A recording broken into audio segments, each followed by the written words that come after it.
Kristo. Magandang umaga po sa ating lahat.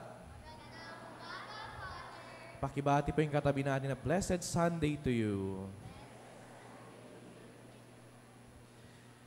Ngayong araw na ito'y pinagdiriwang natin ang kapistahan ng pagtatampok sa krus na banal. Dito, babalikan ulit natin ngayong araw na to ang tunay na kahulugan ng krus. Dati kasi, ang pagkakaintindi nung panahon ni Jesus sa krus ay pagkatalo, kamatayan, at kahiyan. Ito kasi yung parusa, pinakamalupit na parusa sa mga kriminal nung panahon ni Jesus. Kaya naman, no one would like to be crucified kasi hindi lang siya yung mapapahiya, kundi ganun din yung lahat ng kanyang pamilya. Ito yung pagkakaintindi at pagkaunawa ng mga tao noon kapag sila ay titingin sa kahoy na krus. Pero ngayong araw na to, sinasabi natin na itinatampok at itinatangi natin ang banal na krus dahil si Jesus mismo ay binago niya yung kahulugan ng banal na krus na ito. Kung dati ay simbolo ng kahiyan, pagkatalo at kamatayan, si Jesus binago niya ito. At alam natin kung ano yung nangyari. Sa pagiging tao ng Diyos, sa pamamagitan ni Jesus, sa pamamagitan ng pagyakap ni Jesus sa banal na krus na ito at sa kamatayan, pinaalala sa atin na itong simbolo ng kahiyan, kamatayan at pagkatalo ay naging simbolo ng labis-labis na pagmamahal ng Diyos. Kaya itinatangi natin, kaya itinatampok natin ang banal na krus kasi every time that we look at it, every time na tumitingala tayo sa banal na krus na ito, pinapaalala sa atin kung paano tinalo ng tunay na pagmamahal ang kahiyan na kasama at o sumuy simbolo sa krus na ito. We can just imagine kung gaano ka-humble ang Diyos para akuin, para yakapin, para mamatay sa krus na iyan. So dahil kay Jesus, nagkaroon ng bagong kahulugan ang krus na iyan. Na ngayon, hindi na siya kahihiyan, kundi ito na yung purest form of love ng Panginoon para sa atin. Hindi naman niya kailangan dapat gawin iyon, pero pinili ng Diyos na magpakumbaba para akuin lahat ng mga paghihirap alang-alang sa pag-ibig niya para sa ating lahat. So this is one of the reasons why we celebrate the feast that we are celebrating today.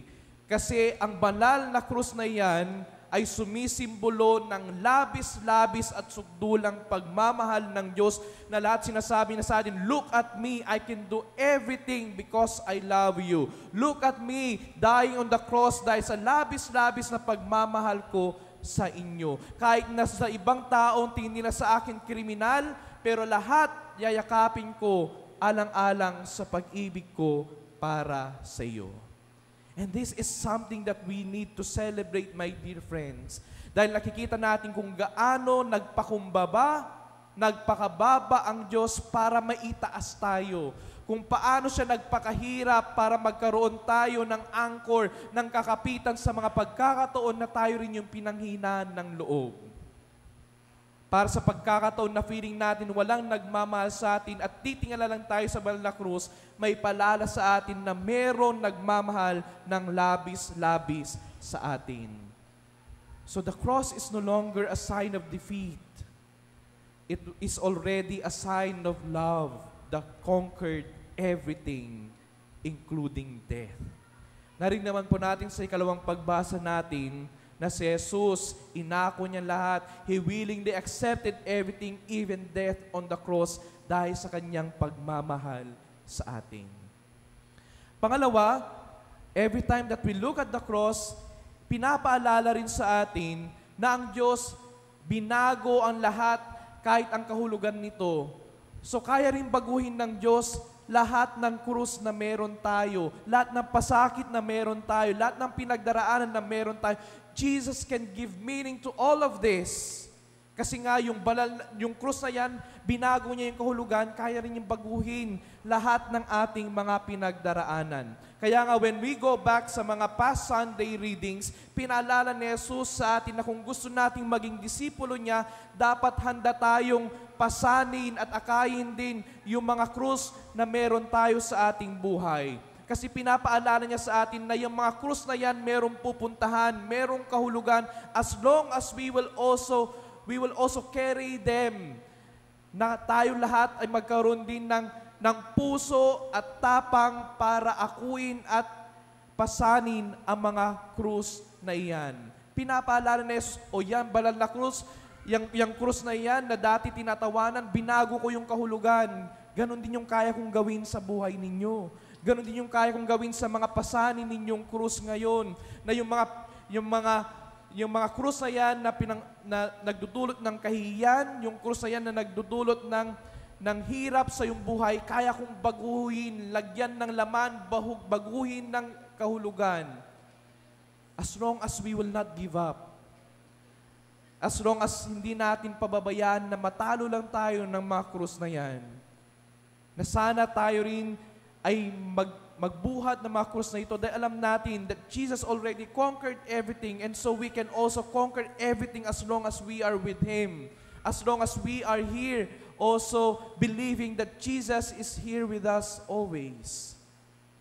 So yung sinasabi niya na every time na panghinaan ka ng loob, tingnan mo yung krus. Every time na mabigatan ka, tingnan mo yung krus. Every time na nawawalan ka ng pag-asa, tingnan mo yung krus. Kasi yan, nandyan si Jesus, nakapako na laging nagpapaalala na lahat kinaya niya, lahat pinasan niya, lahat ginawa niya dahil mahal niya tayo at gusto niya tayong bigyan ng pag-asa sa mga pagkakataon na tayo rin ay nabibigatan. So yung krus na yan, hindi na tinatawanan. Yan na yung pinagmumulan ng sobra-sobrang lakas natin para magpatuloy sa buhay. Kasi ang krus na yan nagpapaalala ng labis-labis na pagmamahal at nagpapaalala rin na merong pag-asa dahil ang Diyos kayang baguhin lahat ng mga paghihirap na meron tayo ngayon. So every time you ask yourselves, bakit may krus sa simbahan? Bakit may crucifix akong laging daladala? Bakit may crucifix doon sa aming tahanan? Hindi lang display, kundi paalala ng ating pananampalataya at paalala ng labis-labis na pagmamahal ng Diyos para sa atin. So katulad nung nakarang linggo, ito rin yung paanyaya ng Diyos para sa ating lahat. Kung siya lahat ay ginawa niya alang-alang sa pag-ibig para makapagbigay ng pag-asa, ganon din po dapat yung gawin natin sa ating buhay. Kahit mahirap, kahit napakabigat, naway tayo rin every time na tignan tayo ng ibang tao, naway ang mapulot nila sa atin ay pag-asa dahil sa patuloy nating pagpasan at pagyakap sa mga krus na yan na nagmumula rin sa ating pananampalataya na ang Diyos kaya niyang baguhin ang lahat.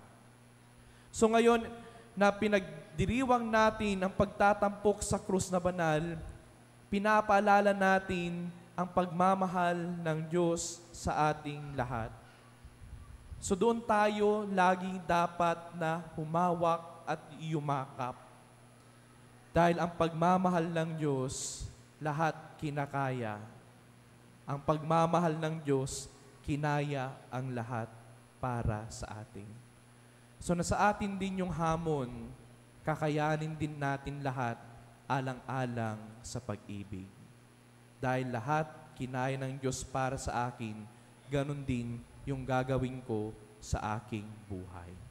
Naway, sa araw-araw nating pakikipagsapalaran, sa araw-araw nating pagbuhat ng krus, ang makita ng ibang tao hindi pagkatalo, kahihiyan o kamatayan, kundi ang makita nawa nila, gaya na nakikita natin kay Jesus sa banal na krus, ay pagmamahal o pag-ibig, pag-asa at buhay.